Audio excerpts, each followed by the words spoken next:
नमस्ते, जगत vision news में आपका स्वागत है। मैं हूं आपके साथ वीना। मनेंद्रगढ़ वन परिक्षेत्र से भटककर 10 जंगली दंतैल हाथियों का दल मरवाही के आसपास पहुंच गया, जिससे ग्रामीणों में दहशत का माहौल है। आपको बता दें कि वन विभाग फिलहाल सतर्कता बरत रहा है और ग्रामीणों से भी कहा गया है कि वे जंगली हाथियों से सुरक्षित दूरी बनाए रखें।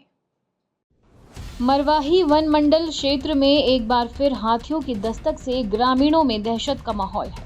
जानकारी के अनुसार मनेंद्रगढ़ वन परिक्षेत्र से भटककर 10 जंगली दंतैल हाथियों का दल मरवाही इलाके में प्रवेश कर गया है।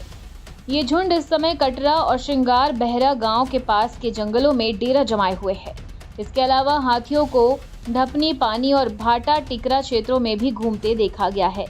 लगातार हो रही हाथियों की आवाजाही से ग्रामीणों में भय का माहौल है। वन विभाग की टीम लगातार हाथियों की लोकेशन पर नजर रख रही है। विभाग ने रात्रिकालीन गश्त बढ़ा दी है ताकि किसी भी प्रकार की जनहानि या खेतों में खड़ी धान समेत अन्य फसलों को नुकसान से बचाया जा सके।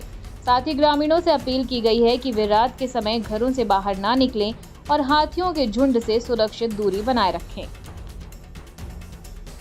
फिलहाल खबरों में इतना ही। अपडेटेड रहने के लिए हमारे चैनल को सब्सक्राइब कर लीजिए। नई खबरों के नोटिफिकेशन के लिए बेल आइकन जरूर दबाइए। नमस्कार।